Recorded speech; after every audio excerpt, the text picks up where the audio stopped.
The cloying scent of buttercream and wilted roses clung to the air in the reception hall, thick enough to choke on. Imani felt the silk of her bridesmaid dress, a shade of lavender her sister had called ethereal, constrict around her ribs with every shallow breath. It was too tight. Everything felt too tight. The polite smiles, the forced laughter, the way her aunt's eyes skimmed over her, then quickly away, as if her size was a social faux pas too rude to acknowledge. She was a footnote at her own sister's wedding, a problem to be dressed up and tucked into a corner table. She was tracing the condensation on her water glass when a shadow fell over her. A familiar shadow, laced with the cheap, sharp scent of a cologne she'd spent 2 years trying to forget. Mark. Her ex-husband stood there, a smirk pulling at his thin lips, his suit looking rented and ill-fitting. Well, he said, his voice loud enough to make the couple at the next table pause their conversation. Look what the cat dragged in. I'm surprised they could find a dress in that color to fit all of that. Imani's hand froze on her glass. She kept her eyes down, praying he would just move on. A hot, prickling shame crawled up her neck. This was her nightmare. Her sister's perfect day, and he was here to ruin the last scrap of peace she had. What's the matter? He goaded, leaning closer. The smell of whiskey was on his breath. Cat got your tongue? Or is it full of wedding cake already? A few people were openly staring now. Her sister, radiant and oblivious at the head table, laughed at something her new husband whispered. Imani felt 1,000 miles away from that happiness. She felt like a specimen under a microscope. Leave me alone, Mark, she whispered, her voice tight. Leave you alone? He laughed, a harsh, ugly sound. Why? I'm just making conversation. It's a party. Or are you too busy feeling sorry for yourself? Crying into your tiramisu about how you let the best thing that ever happened to you go? He gestured vaguely at his own chest. I was the best thing. And you blew it. Now look at you. The words were stones, each one striking a bruise she thought had healed. He was doing this on purpose. Performing for the audience he'd created. He wanted to see her break. And as the first hot tear escaped and traced a path through her foundation, she knew she was giving him exactly what he wanted. Her composure, the one thing she had carefully constructed since their divorce, crumbled into dust. The room began to blur, the fairy lights on the ceiling bleeding into pathetic, shimmering stars. She stood up so quickly her chair scraped against the polished floor, the sound unnaturally loud in the sudden pocket of silence around them. Murmurs followed her as she fled, pushing past a waiter with a tray of champagne, her only thought to escape the sea of pitying and curious faces. She found a small, secluded alcove near the coat check, the air blessedly cool against her burning cheeks. Her hands trembled as she pulled her phone from her small clutch. Her thumb hovered over her sister's name, her best friend's, her mother's. But calling any of them would just create more drama, more questions, more of the saccharine pity she couldn't bear. There was only one other name on her recent calls list, a name that felt like holding a live wire. Dangerous. Ill-advised. But he was the only person in the world who would not offer her pity. He didn't deal in such a useless currency. She pressed the call button before she could lose her nerve. It rang twice. What is it? His voice was low, clipped, and devoid of pleasantries. No hello, just a demand. The sound of it, so calm and absolute, cut through her panic. Jihan, she breathed, the name a prayer and a curse. Her voice broke on a sob she couldn't hold back. Can you come get me? There was a pause on the other end, not of hesitation, but of calculation. She could picture him perfectly, sitting in his sterile office high above the glittering chaos of Koreatown, the city lights laid out before him like a kingdom. He would be in a dark, impeccably tailored suit, his tie loosened by a precise inch. His dark eyes, the color of wet slate, would be narrowed slightly. Where are you? He asked.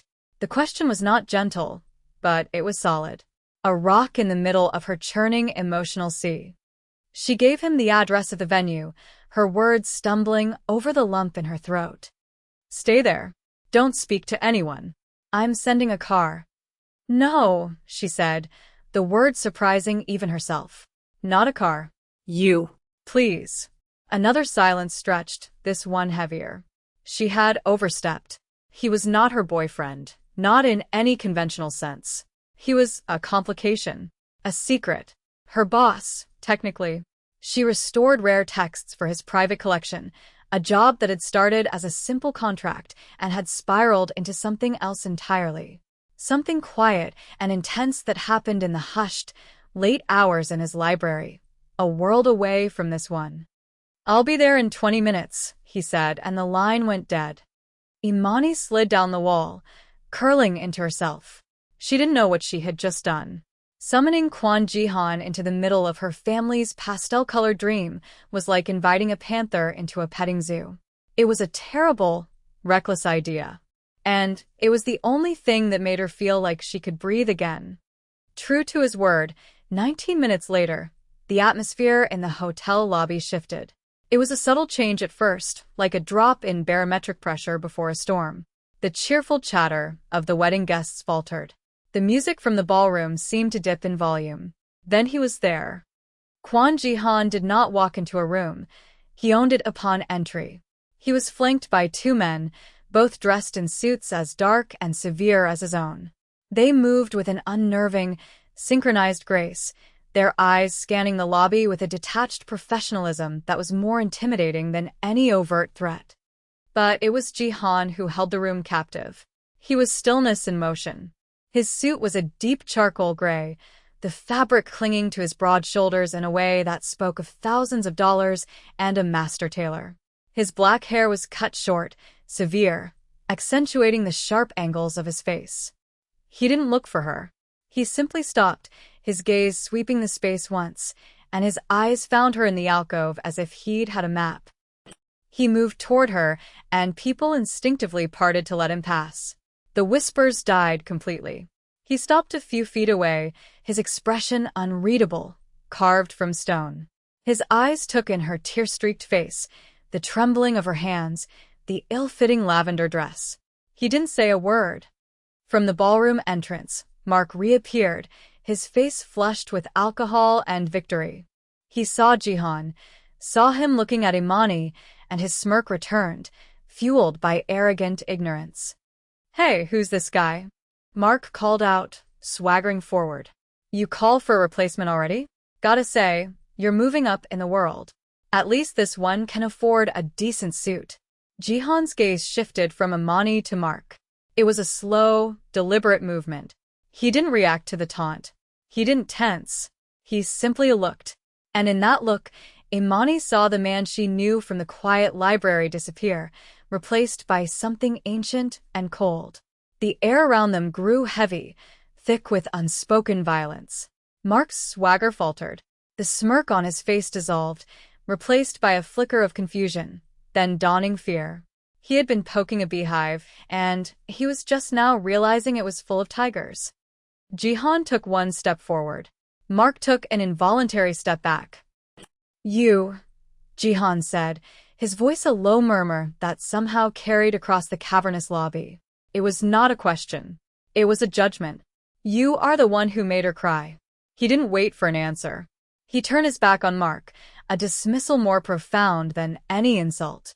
He walked the final few feet to Imani, shrugging out of his suit jacket. The movement was fluid, economical. He draped the jacket, heavy, warm, and smelling faintly of cedar and expensive wool, over her shoulders. It swallowed her, a shield of dark gray armor. His hand rested for a bare second on the back of her neck, his touch surprisingly gentle, almost clinical. Let's go, he said, his voice for her ears only. He guided her toward the glass doors, one of his men moving ahead to open them. The other man remained behind, his unblinking gaze fixed on Mark, pinning him in place. As they stepped out into the cool night air, a sleek black sedan pulled up to the curb, its engine a deep, contented purr. The silence in the car was absolute. It was a different kind of silence from the one in his library. This one was tense, vibrating with the aftermath of the confrontation. Imani sat huddled in his jacket, the scent of him surrounding her, a strange comfort in the midst of her humiliation. He sat beside her, staring straight ahead, his profile a study in controlled fury. The muscles in his jaw were tight, a cord of steel under his skin. He hadn't saved her with kind words or a grand gesture. He had saved her with his presence alone. He had walked into her messy, ordinary world of family drama and bad ex-husbands, and he had silenced it with the sheer, terrifying weight of who he was. And as the car sped away from the wedding, leaving her life behind, she realized the danger had not been left behind in the lobby. It was sitting right next to her. He took her to his penthouse. Not her small, cluttered apartment above the bookstore.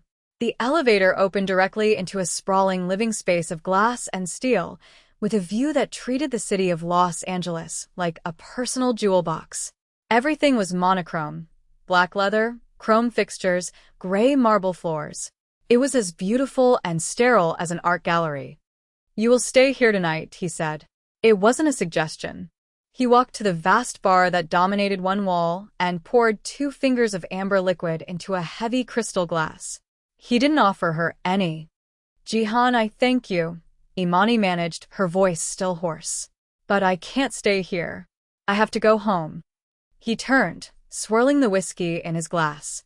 "Your ex-husband made a public spectacle. He associated himself with you.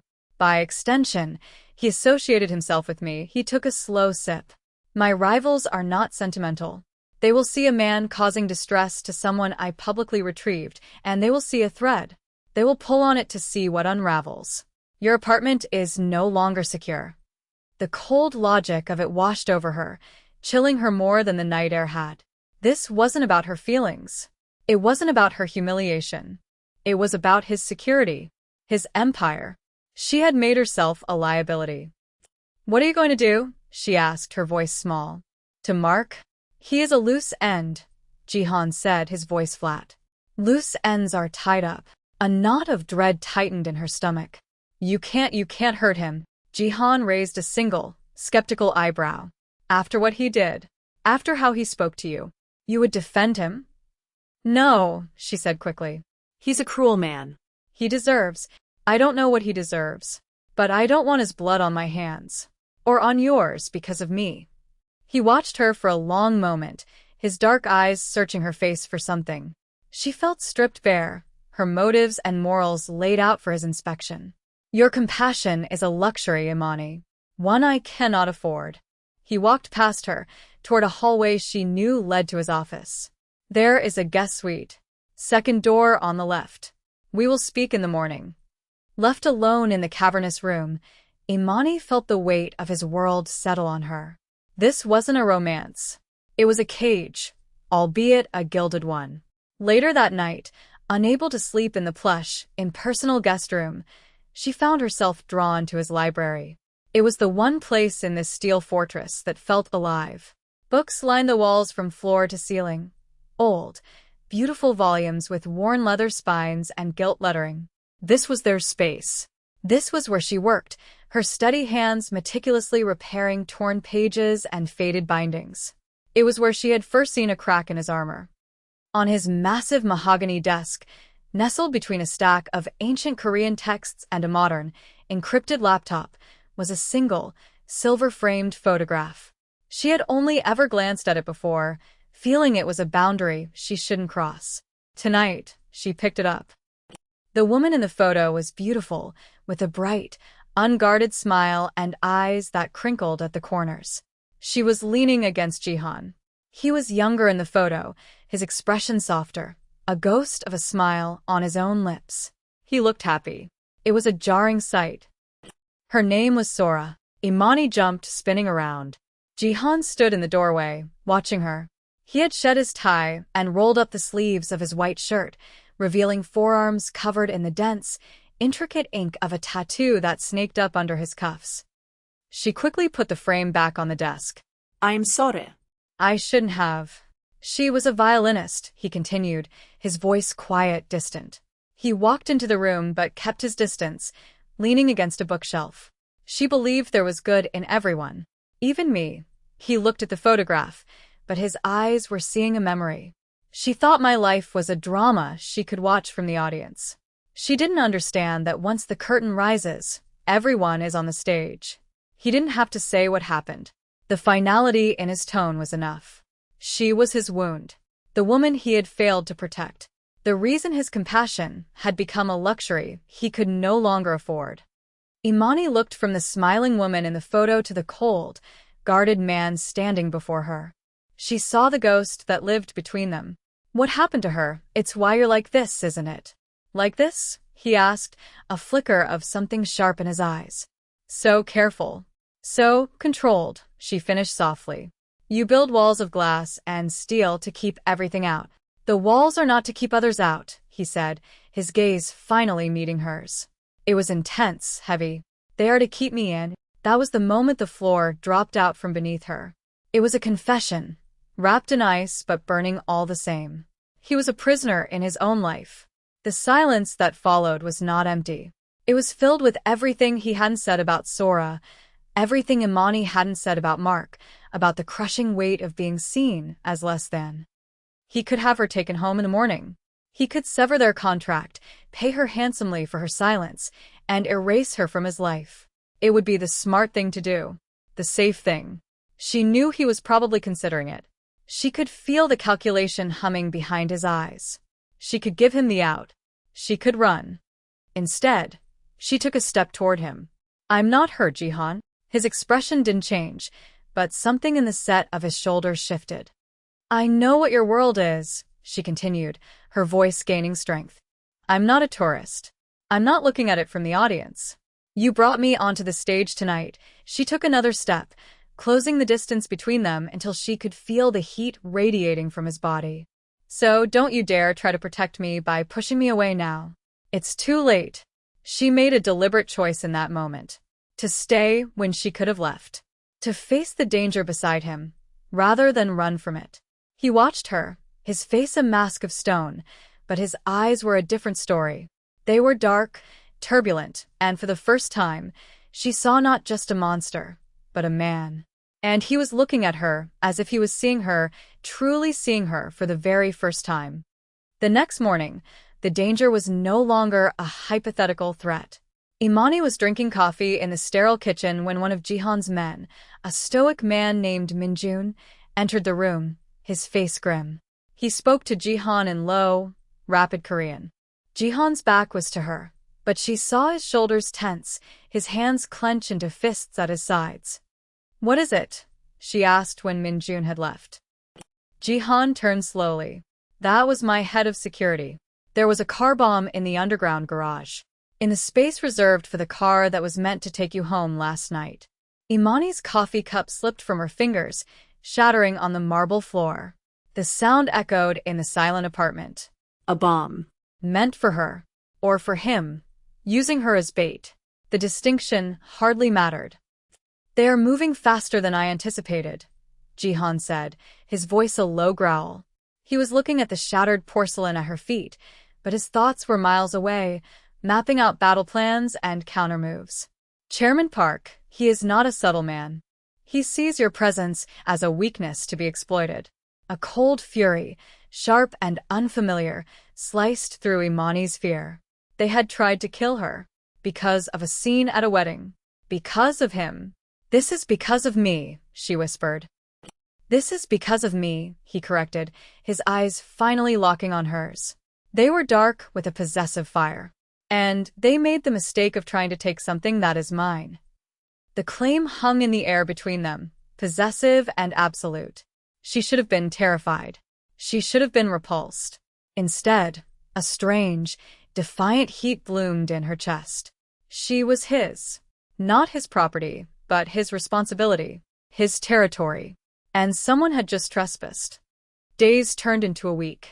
Imani lived in the penthouse, a ghost in Jihan's life. He was often gone, consumed by the silent war that had erupted. But his presence lingered. His scent on the pillows in the guest room, the way his men treated her with a new, profound respect. She was no longer just the book restorer. She was the woman the boss had publicly claimed. They found Mark. Minjun delivered the news with detached efficiency. He had been picked up trying to sell information about Imani, her schedule, her apartment, her place of work, to Chairman Park's people. For a few $1,000s, he had signed her death warrant. Jihan had him brought to a warehouse down by the docks. He didn't ask Imani to come, but she knew he was going, and she knew she had to be there. When she walked into the vast, echoing space, the air was thick with the smell of rust and salt water. Mark was tied to a chair, his face a mess of blood and terror. Jihan stood before him, calm and immaculate in a dark suit, a stark contrast to the grime and fear surrounding him. "You tried to sell her," Jihan said. It was a simple statement of fact. Mark sobbed, a pathetic, blubbering sound. "I didn't know. I swear, I just needed the money. I didn't know who you were." "You knew who she was," Jihan replied, his voice dropping to a lethal whisper. "And you put a price on her head." He turned his gaze to Min-jun, a silent order passing between them. Min-jun produced a gun, the click of the safety being released echoing like a gunshot in the cavernous space. Imani's heart hammered against her ribs. This was it. The line. She could stand here, let him do this, and be complicit in the death of the man who had humiliated her.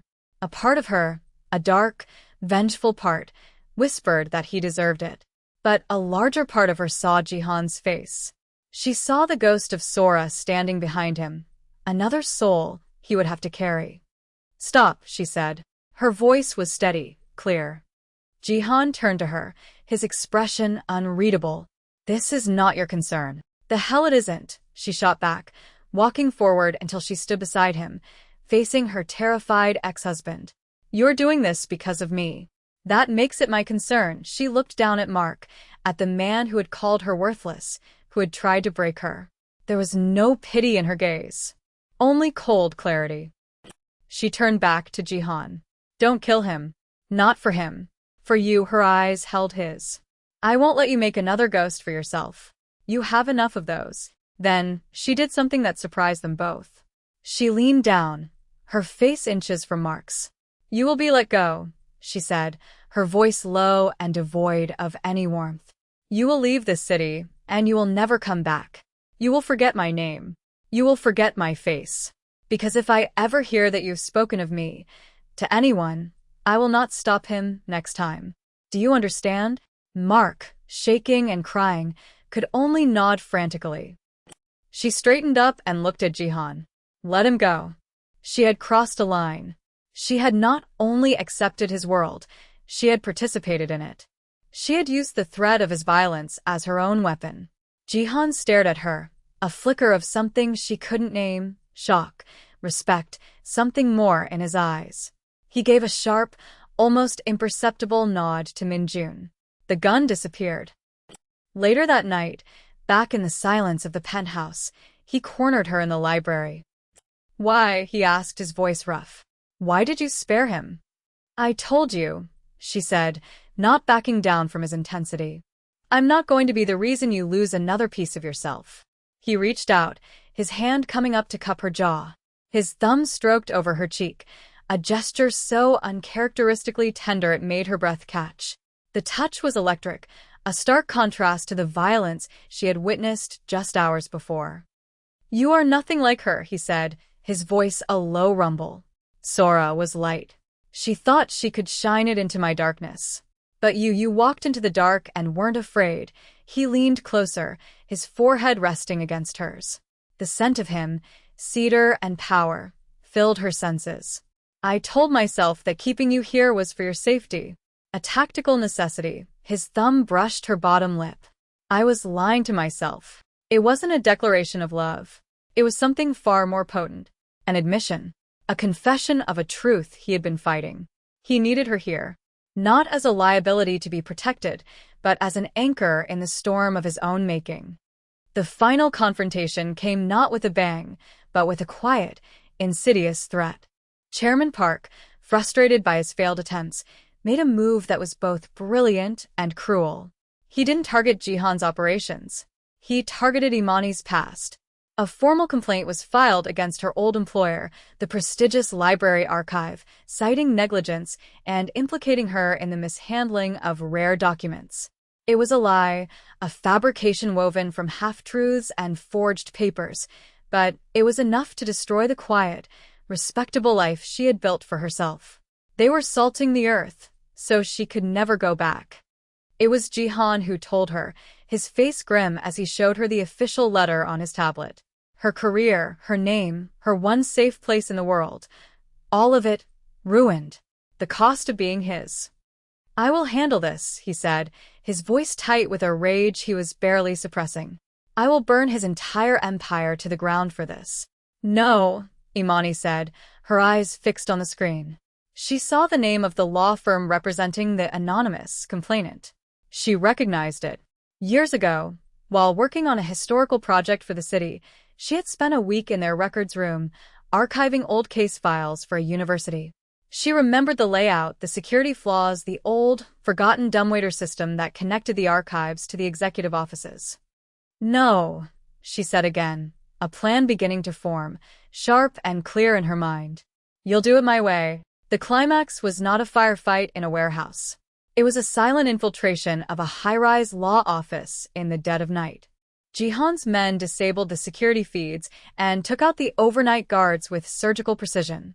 But it was Imani who led the way through the darkened halls, her knowledge of the building's old bones her weapon.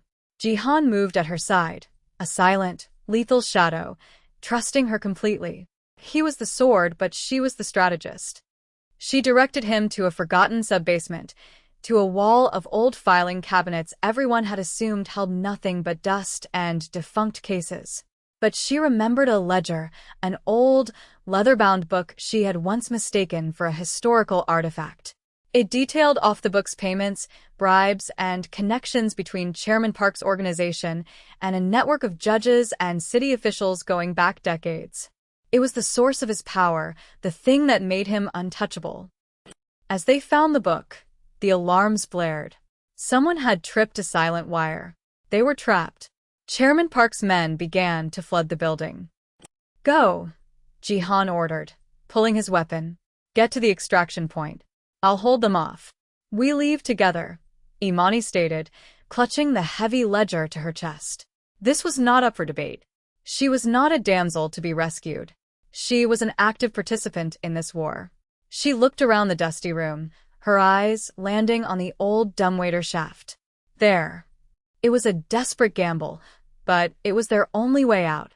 The final confrontation took place not in a hail of bullets, but in the suffocating confines of that rickety elevator, the shouts of Park's men growing fainter as they ascended. They emerged in the quiet, opulent lobby, walking out the front doors just as the first police cars, called in by Jihan's men to add to the chaos, began to arrive. Back in the penthouse, the city lights glittering below, the danger was finally over. The ledger was a death sentence for Park's empire, one that would be executed by lawyers and federal agents, not assassins. It was a clean, decisive victory. Her victory. Jihan stood by the window, looking out at the city he controlled. Imani came to stand beside him, the silence comfortable, earned. "Sora," he said, his voice quiet. "I try to shield her from this world. I thought keeping her ignorant was the same as keeping her safe." He turned to look at her, his eyes dark and full of a raw, unguarded emotion she had never seen before. It left her defenseless, a lamb for the slaughter. He reached out, his fingers gently tucking a stray curl behind her ear. You walked into the heart of my world, and you brought it to its knees with a book." A small, humorless smile touched his lips. "You are not my weakness, Imani. You are my damn fortress." The admission settled into her bones, a truth more binding than any vow. Her old life was gone. The library, her quiet apartment, the woman she used to be, they were all casualties of this war. That was the cost. But as she stood there, bathed in the glow of the city lights, she didn't feel loss. She felt found. Jihan didn't ask her to stay. He didn't need to. The question had been answered in the warehouse, in the law library, in the quiet acceptance of this new, brutal reality. She turned from the window, her back to the life she had lost, and faced the room. She faced his world, which was now, unmistakably, her own. It was not the life she had ever imagined, but for the first time since that wedding, the dress no longer felt too tight. She finally had room to breathe.